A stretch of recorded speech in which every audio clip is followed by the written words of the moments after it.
폰트 크기 명령이 어디 있는지 모르면 해결할 수 있나요? 폰트 크기 변경할 수 있어요? 없죠. 그런데 챗GPT는 그거를 메뉴를 찾는 게 아니라 얘한테 말로 명령을 주는 거예요. 내가 필요한 거. 그래서 설명만 잘해주면 돼요. 그러면 전혀 어렵지 않습니다. 저는 단순 무식하게, 물론 제가 프롬프트 엔지니어 관련해서 2년 가까이 공부도 하기도 했지만, 연구소에서 활동도 하고 공부도 하고 하긴 했지만, 아무리 연구소에서 2년 넘게 공부를 했어도 결론은 하나예요. 내가 원하는 걸 이 AI에게 정확하게 알려주지 못하면 나오는 결과는 아무 소용이 없다. 그래서 여러분들이 쉽게 생각하면 이렇게 이해를 하시면 될 것 같아요. 우리 제자가 나한테 왔어요. 그리고 나한테 뭔가를 막 설명을 해. 주저리주저리 막 설명을 하는데 가만히 듣고 보니까 무슨 말인지 하나도 모르겠어요. 그럼 여러분들은 우리 제자한테 뭐라고 얘기할까요? 네, 쉽게 표현하는 이런 말 있잖아요. 대화를 하는데 대화의 상대방이 무슨 말인지 못 알아듣게 막 머리 잘라먹고 꼬리 잘라먹고 막 이상하게 얘기를 해요. 그럼 뭐라고 얘기해요? 우리 흔한 말로 다시 차근차근 네가 원하는 것을 정확하게 설명을 해봐. 혹은 네가 뭘 선생님한테 설명하려고 하는지를 그 딱 잘라서 얘기하면 이렇게도 얘기해요. 육하 원칙에 의거해서 정확하게 다시 표현 좀 해봐 라고 얘기를 하죠. 그러면 우리가 알아듣잖아요. 그렇게 풀어서 얘기를 하면 알아듣잖아요. 그런데 선생님 제가 뭐 했어요? 라고 하면 제가 뭐 했어요에도 생략된 말들이 있는데 우리가 평상시 패턴에서 생략된 말을 우리는 알아듣지만 AI는 못 알아들어요. 우리는 선생님 제가 또 그래요 그러면 또 그런다는데 도대체 뭘 또 그러는지 우리는 평상시에 제가 뭘 했는지를 학습을 했기 때문에 알잖아요. 근데 AI는 그 학생이 평상시에 뭘 했는지를 모르기 때문에 제가 또 그래요 그러면 뭘 또 그러는지를 AI는 알 길이 없어요. 그럼 결론은 뭐예요? 내가 원하는 결과 자료를 얻을 때 챗GPT에게 제가 뭘 자주 그러는지 또 뭘 어떤 자료를 필요로 하는지를 정확하게 서술을 해주시면 되는 거예요. 그래서 거꾸로 지금 보면 예전에는 공과대생들이 AI를 잘 쓸 것 같다고 얘기를 했는데 요즘에는 문과대생들이 AI를 또 더 잘 쓰는 친구들이 있어요. 활용면에서는. 왜? 정말 말을 이해하기 쉽게 잘 풀어서 쓰거든요. 그러면 AI는 정말 잘 알아듣습니다. 그러면 훨씬 더 내 직무에 다양하게 더 많이 활용할 수가 있겠죠. 챗GPT가 왜 이렇게 각광을 받고 생성형 AI가 왜 이렇게 각광을 받게 됐을까요? 왜 인기가 되었을까요? 무엇 때문일까요? 생성형 AI가 여러분들 경험해 보셨잖아요. 생성형 AI가 왜 이렇게 인기가 있어졌을까요? 사람들이 너도나도 막 다 쓰려고 할까요? 왜일까요?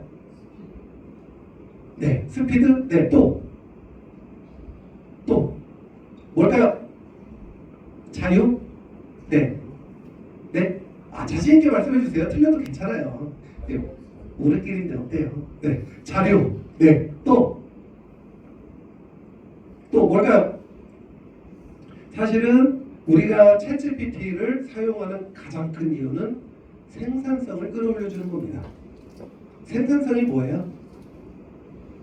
시간 대비 효율성이죠. 효율성. 예를 들면 과거에 내가 예를 들면 내부에 뭐 어떤 교육청 보고 문서를 만든다든지 아니면 내부에 뭐 어떤 회의안건 자료를 만든다든지 그런 자료를 만들 때 과거에 이 자료를 초안 자료 만들고 회의 끝난 다음에 보고서 또 결과 보고서 자료 만들고 또 운영평가 결과 보고서 만들고 막 이런 거 만들면 시간 얼마나 걸리셨어요? 아마 엄청 오래 걸리셨을 거예요. 그렇지 않나요? 아닌가요? 저는 엄청 오래 걸렸는데 제가 못해서 오래 걸린 걸까요? 솔직하게 말씀하셔도 괜찮습니다. 네. 실제로 우리가 자료를 제작하고 학교 현장에서도 학교 현장에서 필요한 자료나 뭐 이런 것들을 내 입맛에 맞게 자료를 바꾸고 만들고 하는데 시간이 상당히 소요가 됐을 겁니다. 그런데 AI를 활용하면 이렇게 이틀 3일 걸리는 일을 심지어는 20-30분 만에 심지어는 1-2분 만에도 끝낼 수 있는 게 생성형 AI예요. 그럼 결국은 뭐예요? 내가 3일 동안 투자해야 되는 시간을 하루 만에 끝낼 수도 있고 한두 시간 만에 끝낼 수 있다는 거죠. 그러면 AI가 저한테 뭐를 줬나요? 뭐를 줬나요? 2시간에 아니 이틀에 자유를 준 게 아니라 이틀에 일을 더하게 만든 거죠. 이해되실까요? 네. 그래서 저 같은 경우도 과거에 학교 현장에서 수업하고 강의하고 이런 일만 하다가 지금은 오만 일을 다 하고 있습니다. 그래서 지금 저도 보면 일주일 동안 하는 일이 과거에 한 달, 두 달 걸려서 하는 일을 요즘은 일주일 단위로 하니까 과거에 3년치 일을 요즘은 1년 안에 더 많은 일을 하고 있는 것 같아요. 눈 뜨면 일하고 눈 감으면 자고 그렇게 활동을 좀 하고 있는 것 같습니다. 왜냐하면 제 모든 일상생활이 AI와 합쳐졌기 때문이죠. 여러분들이 AI를 쓰는 걸 두렵게 막연히 어려워하시는데 유료 버전 써보신 분도 계시다 그러고 무료 버전을 이제 체험을 해보신 분도 계실 텐데 무료 버전도 체험 쓰셔도 그 횟수의 제한만 있을 뿐이지 쓰는 거는 거의 비슷하게 쓰실 수 있어요. 다만 내가 질문 몇 개 던지면 네 3시간 후에 질문하세요 그러고 나오죠. 그러면 이제 3시간 참았다가 몇 분 후에 아니면 몇 시부터 다시 질문이 가능합니다 나오죠. 근데 그 상황에서도 질문을 계속 이어나가셔도 하이 버전으로 내려가는 거지 답변을 아예 안 주는 게 아니에요. 예, 무료 버전은. 근데 대부분의 사람들이 그 메시지가 나오면 답변을 중단합니다. 근데 답변을 중단하지 않으시고 계속 이어서 사용하셔도 상관은 없습니다. 다만 이제 사용하는 엔진 버전이 최신 버전이 아니라 그 아래 단계 버전으로 내려가는 것 뿐이에요. 근데 우리가 기본적인 결과나 기초적인 데이터를 뽑는 데는 그 하이 버전도 충분히 다 뽑아낼 수 있어요. 기능이 없는 게 아니에요. 추가적인 확장 기능만 사용을 못하는 거죠. 실례로 MIT에서 경제학 박사과정에서 이 실험을 하나 했어요. 실험을 어떻게 실험을 했냐면 굉장히 이제 까다로운 문제에 이제 해답을 제시를 했는데 대졸자 444명을 두 그룹으로 나눠가지고요.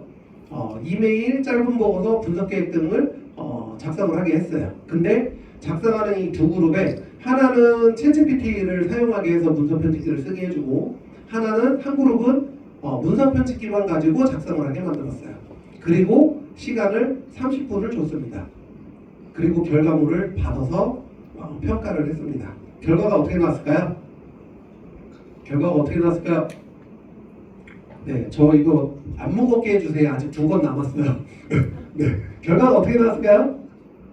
당연히 챗GPT가 훨씬 더 우수하게 나왔겠죠. 그런데 단순하게 우수한 게 나온 게 아니라 워드 편집기만 주고 문서를 작성을 시키고 이 결과 보고서를 만들게 한 팀은 30분을 꽉 채워서 결과가 나왔어요. 왜냐면 우리 그런 스타일 있잖아요.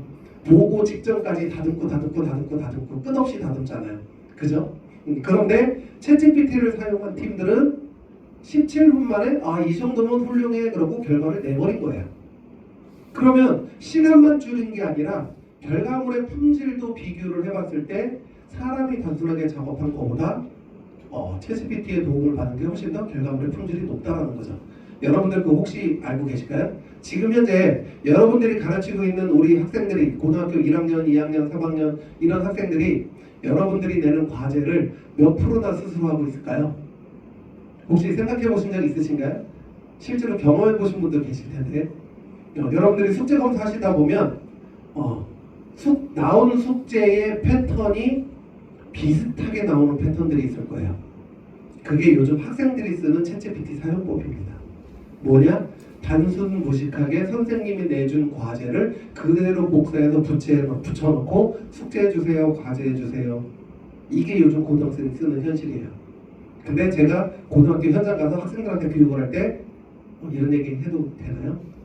네, 애들한테 어떻게 하면 과제를 AI로 만점 받는지를 노하우를 알려주고 옵니다. 근데 AI를 써본 친구들이 제가 고등학교 들어가서 저는 이제 평택 고등학교 관내 고등학교를 전체 순회 강연을 하면서 고등학교 학생들한테 AI 교육을 했거든요. 작년에 1년 동안. 애들한테 물어봤는데 AI로 숙제낸 친구들이 전부 만점을 받았대요. 이게 무서운 현실입니다. 이게 우리가 거부할 수 없는 현실이에요. 그럼 여러분들은 이제 어떻게 해야 돼요? 얘가 AI를 썼는지 안 썼는지를 찾으셔야 되겠죠. 그 찾는 방법을 공부를 하시면 되는데 가장 쉬운 방법은 애들이 낸 과제를 그대로 챗지에다가 주고 이거 네가 쓴 걸 맞아? 라고 물어보시면 돼요. 그러면 가장 기본적으로 이 글은 제가 80% 정도는 제가 작성한 글인 것 같습니다. 이 글은 제가 100% 작성한 글입니다 라고 나와요. 가장 쉽게 확인하는 방법.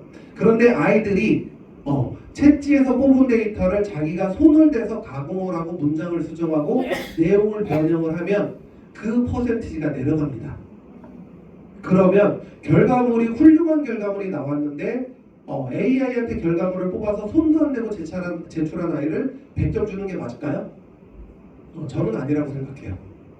네, 그렇기 때문에 결국은 내가 이 아이가 해온 과제를 제대로 평가하고 제대로 점수를 주려면 여러분들이 AI를 쓸 줄 아셔야 되는 거예요. 내가 AI를 쓸 줄 모르면 그냥 보면 그럴싸하고 진짜 작성 잘해오거든요. 요즘 과제 내는 아이들 퀄리티 많이 올라가지 않았나요? 작년 대비했을 때 퀄리티가 확 올라가지 않았어요? 네, 그게 바로 AI를 쓰고 있는 실태라는 거예요. 왜냐하면 요즘 고등학생들도 만 18세 이상 되면 AI 쓸 수 있고 15세 이상 되면 학부모 동의하에 쓸 수가 있습니다. 12세 이상이 되면. 그렇기 때문에 여러분들의 AI를 제대로 쓸 줄 모르시면 결국은 아이들을 제대로 평가할 수 없고 아이들을 제대로 키워낼 수가 없게 되는 거예요. 그래서 AI 활용이 굉장히 중요해지고 있는 겁니다. 일단 뭐 기본적인 거는 다 써보셨다고 하니까 제가 설정하는 부분은 그냥 간단하게 설명하는 부분만 들어갈게요. 왜냐하면 우리가 PC가 없는 상황인데 설정은 사실 휴대폰에서 설정하는 것보다 PC 설정이 더 이제 많이 되니까 이렇게 좀 보여드릴 건데 간단한 구조만 좀 설명드릴게요. 챗GPT 유료 회원을 사용을 하시면 이렇게 버전이 쭉 나오는데 최근에 O3까지 나왔어요. O3는 우리나라 수능 시험 문제를 O3로 풀었는데 거의 만점 근접한 점수가 나왔다고 해요. 네, 그 정도로 굉장히 논리적으로 생각을 하고 논리적으로 풀어나가는 알고리즘을 구현을 하고 있다고 합니다. 그래서 O3를 사용하게 되면 굉장히 여러분들이 만약에 논리적으로 뭔가 논제를 해결해야 된다라고 하시면 그럴 때 이제 O3 미니를 사용하시면 훨씬 더 도움이 될 것 같아요. 근데 이 O3 미니가 급하게 나온 이유가 있어요. 사실은 얘가 미니가 붙어 있잖아요. 미니 하이 붙어 있죠. 얘가 정식 버전이 아니거든요. 네, 경량 버전을 내놓은 거예요. 원래 정식 버전 출시하면서 같이 내놓으려고 했던 건데 왜 이 경량 버전이 나왔는지 혹시 아시는 분 계실까요? 아실까요? 네. 네. 우리 두 분만 우등학생이어가지고 두 분 말고 다른 분. 네.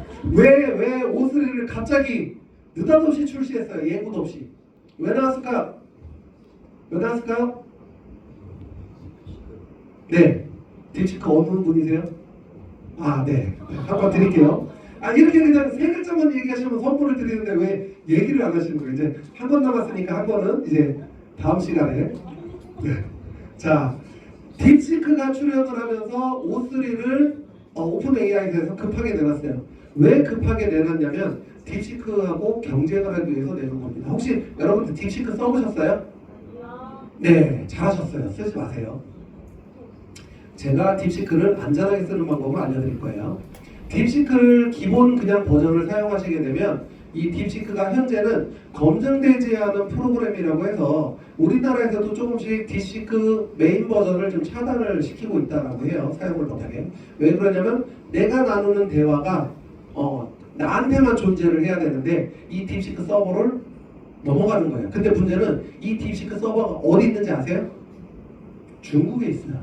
그럼 결국은 내가 나눴던 대화, 내 정보, 내 연락처, 내 이름 이런 것들이 다 중국으로 넘어가는 거예요.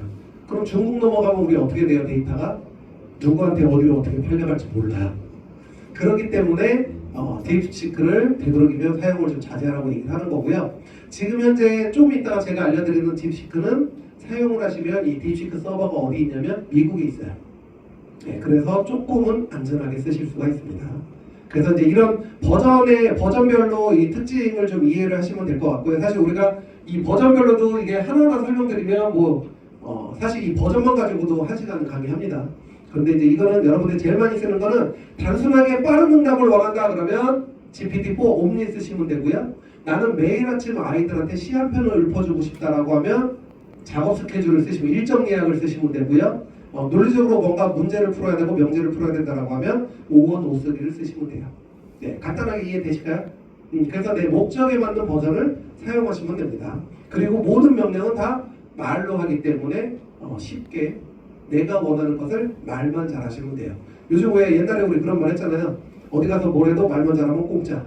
그죠? AI도 말만 잘하면 나에게 휴식의 시간을, 안식의 시간을 줄 것 같지만 일을 더 만들어 줍니다. 더 짧은 시간에 많은 일을 하기 때문에.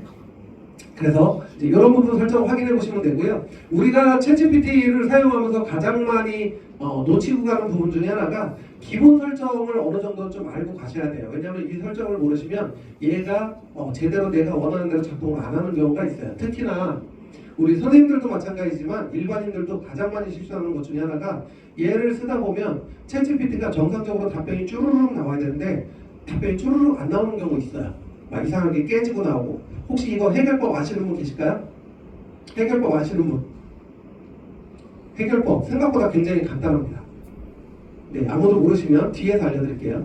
그래서 이제 어쨌든 이렇게 기본 설정을 하시는데 제일 중요한 거는 우리가 챗GPT를 어디서 사용하죠? 한국에서 사용하죠?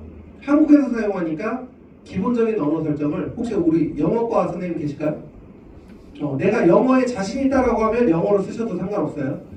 그런데 그렇지 않다라고 하면 기본 언어는 한국어로 해놓으시는 게 답변을 훨씬 더 잘합니다. 예전에는 영어로 질문하고 영어로 놔야지 답변이 훌륭하다고 얘기를 했는데 지금은 챗GPT가 한국어 학습도 굉장히 많이 했어요. 그래서 웬만큼은 굳이 번역을 쓰지 않아도 한국어로 거의 내가 만족할 정도의 데이터는 줍니다.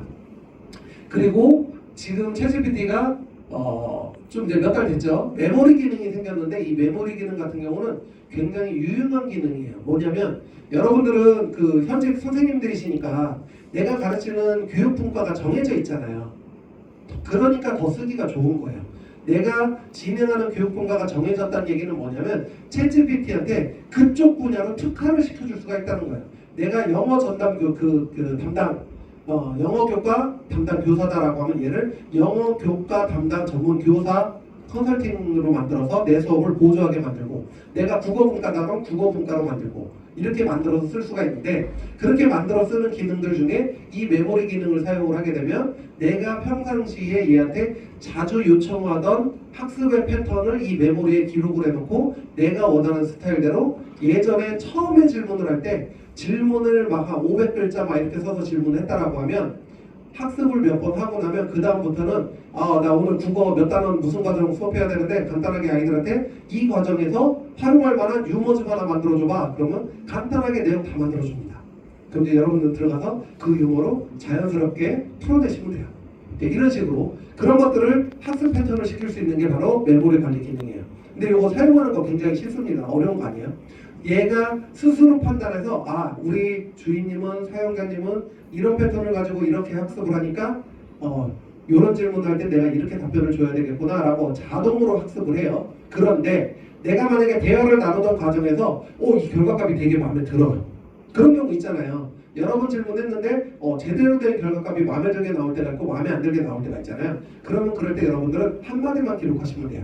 뭐라고 기록하냐면 나 지금 같은 결과 스타일이 너무 마음에 들어. 이거 너 잘 기억해라. 다음에 내가 또 물어보면 이런 형식으로 대답해야 돼.